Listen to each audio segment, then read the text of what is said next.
figured out, and we will jump into our stuff, right? Because it's so much fun. We love it. We love Mediumship Monday. You love Mediumship Monday. We all love Mediumship Monday. People last week, but that's okay. Who cares? Who cares?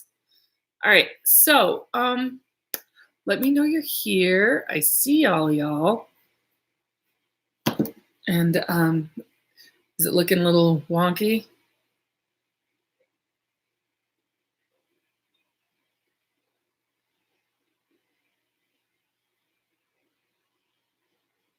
Sorry. So, okay. So this is our third week on being broken. How that?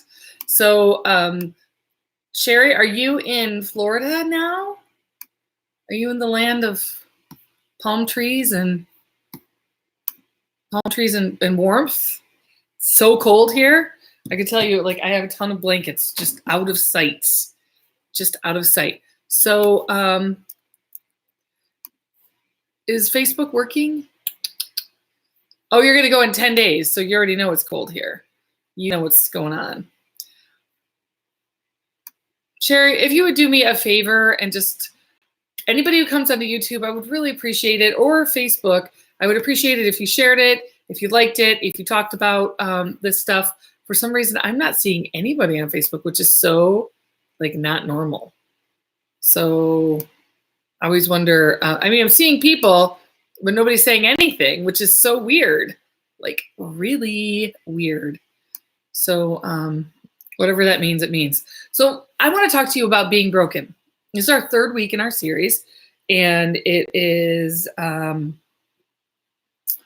think it's kind of important. I think it is important.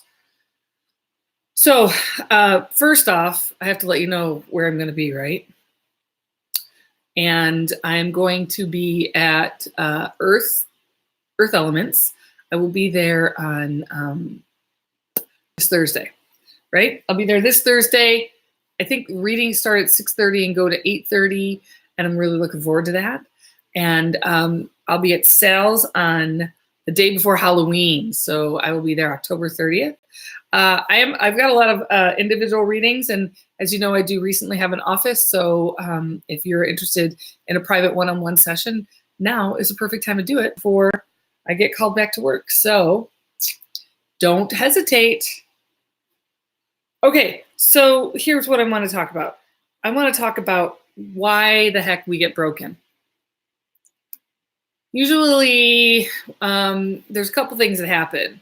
One, and this is really like, this isn't everything, okay? Being broken isn't, everybody has their way to be broken, and nobody's way is exactly like any others. So just know that being broken, your kind of broken is you're broken. And I'm just looking right here if I see, okay, I don't even see, wow, so odd. If you're on Facebook, would you please say something, because I can't see anything.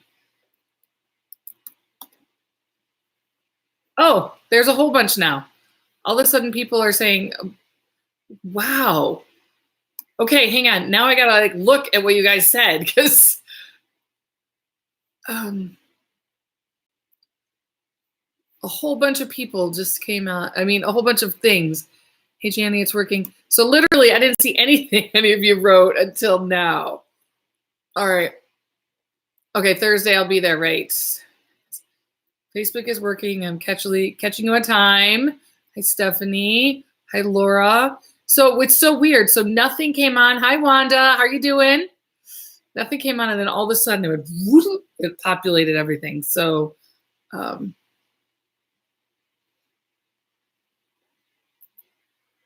once I wrote test, it all came through. So that's kind of crazy.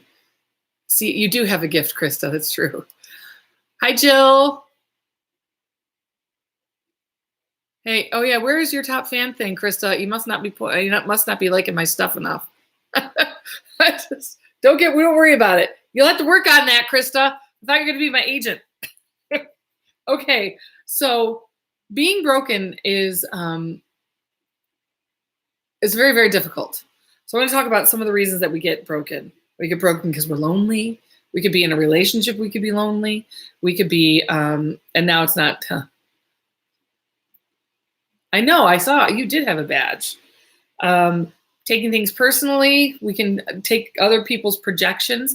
I love this. I love this thing that the human body does is or not the human body, because I want to talk about the body for sure today, but I definitely want to talk about projection, because we can take people's projection as if they're our own, but it's their own insecurity or jealousy that's coming up. So what I mean by that is, if you're in a relationship and one person is pretty jealous of the other, normally the person who's jumping around being jealous is usually the person who's having an affair.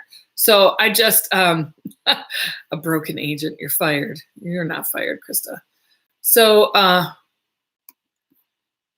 I just want to, I want to offer, like, projections are never about what about us. It's what somebody else thinks, believes, has been brought up on, has not questioned about their thinking, has believed from what their parents have told them. Maybe their parents weren't great people to them. Maybe they threw him in a dumpster and walked away. Maybe they put him in foster care, or maybe they neglected them. Maybe there was a total million bazillion things that could have happened in somebody's life that you never know. So it's best never to take anything personally that anybody says, because you could end up turning it against yourself. I will tell you, that's one of my biggest things. I like just to own this, because I have a story, a big long story, and I won't bore you with all of it, but I will just tell you, when I was really, really young, starting around second grade, I was brutally teased by the kids I grew up around. It was brutal. It was barely making it out of childhood kind of brutal. So, and it was before anybody really did, it was before anybody was like, oh yeah, stop that. Oh yeah, don't do that. Oh yeah, that's bullying. Oh, but I ended up believing that, and I've taken that on, and I find myself still having to work through those feelings and still trying to forgive so that I can move on from that. But okay. Do empaths, I have a great question. Do empaths take up other people's projection more often? If you're an empath and you are not secure with where you're at and who you are, you will most definitely believe what somebody else is telling you about you. And you can take it, it's not just taking it personally, it's taking it into your body. It's holding that trauma in that space. And we tend, although we know in our physical mind, right, everybody who's on this channel or who's watching this on Facebook, you have a very clear notion you're not a body, right? No, you're not a body. You have an idea, like, you pass away, there's consciousness that goes on later, and it keeps moving. You keep moving. You keep like your consciousness keeps going forward, and quite honestly, it's so big that if our minds tried to really understand, we just couldn't. We would be done. We would be all in loony bins, walking around going nuts. But here it goes. Not that part. But our body holds on to the trauma. Our body holds on to what happens around us. So we could protect ourselves by believing what other people say. We can protect ourselves by self-medicating in a bazillion different ways you can self-medicate. And then as time goes on, we had that coping mechanism, that medication, the self-medication, whatever the self-medication could be. It could be alcohol, it could be drugs, it could be sex, it could be like 1.5 million things, right? There are 1.5 million ways to have 1.5 million self-medication things going on, right? Am I right? I mean, hi, Candy. So I want to say being broken is a right, but recognizing your brokenness, and this coping mechanism that used to work for you so well. It used to be the thing that helped you get through life, or the thing that maybe it's over exercising. Maybe it's 1 million, like I said, 1.5 million things. But somehow, somewhere along the lines, it kind of trips. It's like that one thing that you decide that that no longer serves you. It doesn't work for you. Something has happened. It can't work. And I do like to, I like to say what's happening with me, because it helps that whatever's happening with you happen with you. So I used to work out all the time before kids. Before I got pregnant with kids, I was always working out. I was a Pilates instructor. I taught yoga. I was runner. I was like, you name it, I was doing it. And now, I've hurt my hip somehow. Whether it be an emotional hurt that I've held on to that no longer can kind of cope with what's happening, or it really be something very, very physical. I can't do my coping mechanism. I can't work out. I can't release. So I'm sort of having to look at how I've held things in my body, how I've held things in my space, and honestly, you can't get unbroken without beginning to understand or see how you are broken. Does that make sense to you? I know there's this big, huge delay, and nobody over in the tube of you is saying anything except Sherry. Oops, don't do that. It'll be awful. Okay, so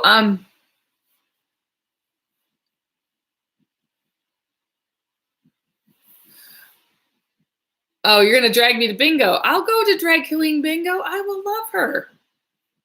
Absolutely, it'll be exciting. I'm just looking. There's a great book, and we started talking in our first week about, and maybe hopefully you guys were all there. We started talking about when I started to begin to talk about being this broken series. I was a little bit like, oh my gosh, what am I going to talk about? How am I going to talk about it? And it just came fluttering in that how all of these young men that have gone off to war, that have gone off and done all of these things, how grateful we should be as a culture, as a society, for them coming back and having to parse out and deal with PTSD. So one of the things that happened with post-traumatic stress syndrome is, one, they came back and nobody believed them. Everybody thought it was in their head. It was not real. So they had, for a long, long time, and we think back to a Vietnam age, nobody believed them. They were just traumatized, and nobody could help them, and it was all just not real. Well, their body held on to the traumas that they saw. I mean, their psyche held on to it, but also their body. And so finally, they began to see just how traumatized we are in this life right now, doing the things we have to do. Usually when we're doing the things we have to do, we're doing them with this anger that we're doing them. Does that make sense? I don't want to do them. I don't have enough money. I wish I could do that. I wish I could do that. I just wish I could sleep in. I'm so tired. I don't want to do any of that. I don't want to do that. This is not what I'm calling for. This is not what I'm doing for, but I got to pay the bills. I got to do this. I got to do that. I gotta, all the time, moving and going. So much so we're never ever really able to deal with what's happening internally. So the big reason that we're talking about this is because, one, if we don't talk about being broken and talk about like what it takes for us to begin to heal ourselves and begin to come back to our oneness, our wholeness of who we truly are, we will not be able to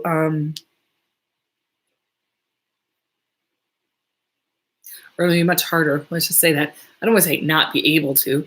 It'll be much harder for us to move forward and find a way to release what's in our body, to release what's in our soul, and to begin to walk our path, our true, authentic path.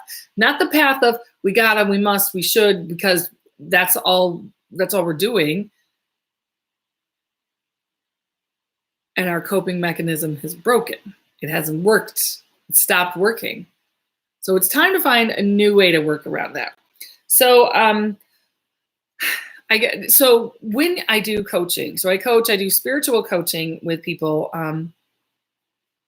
And if you feel inclined to do coaching, you should let me know, because it's pretty awesome. I've seen some amazing stuff that happens with people out there. With spirit coaching, one of the things that happens is I give homework. So I'm going to give you guys, everybody, homework right now. All right, everybody ready for some homework? Yes, please. But you got to say yes. Oh, my leg fell asleep. That's really ridiculous. Anybody? Homework? Hey, baby. There's Riley here with me. Can I get up here? Want to say hi to everybody? You want to say it? There's Riley. How you doing? How you doing, Riley? I know. You want to say hi? Can you say I love you? I love you. I love you. I love you. I love you. Okay. So my dog talks to me. Here you go, babe. Hey, babe. Here. Okay, you got something else. Okay. So you'll take one for the team. What does that mean? I don't understand that, Sarah. I don't understand what that means. Okay, so homework. This homework is this. I know there's been this quiet time. Now you guys all are watching Riley and it's all lapsed and it doesn't make any sense. So here is your homework for this week. Oh, did you say duh? Billy, geesh. Girl.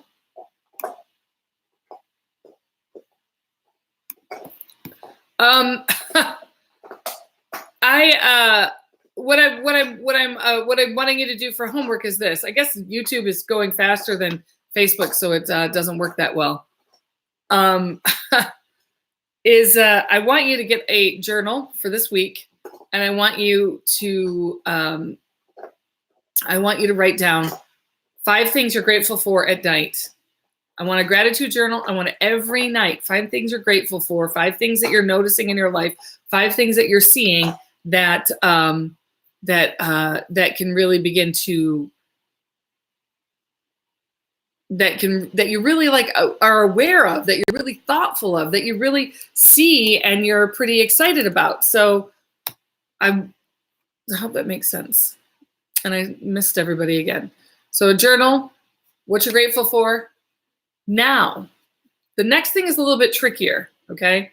Because the next thing is to deal with loneliness. We do not live in a culture that really, we're all lonely. Is really the truth. We're all lonely. I stood outside last night and I was taking the dog out before going to bed, and I stood outside and I looked around at all of these houses that I'm around, and I just saw TV, and I thought, what if we just all came together? How awesome would that be? Like, we could really come together and support each other in whatever different ways we need it. It would be so wonderful. Anyway, but we don't live that way right now. Right now, we really live very individually. So my next challenge for you about loneliness is to find a neighbor that you don't know yet. Some neighbor you don't know yet, introduce yourself and begin to have a conversation with them about what's going on in their lives. And so there's a challenge. There's my 2 challenges: a journal and a neighbor. And Krista, a neighbor you do not already know. So it can't.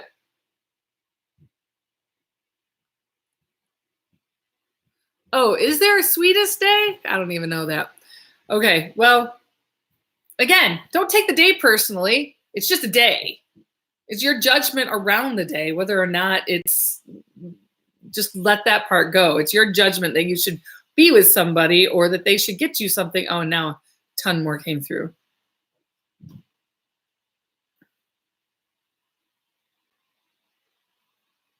All right. Sweetest day, schmeetest day. That's what I got to say about that.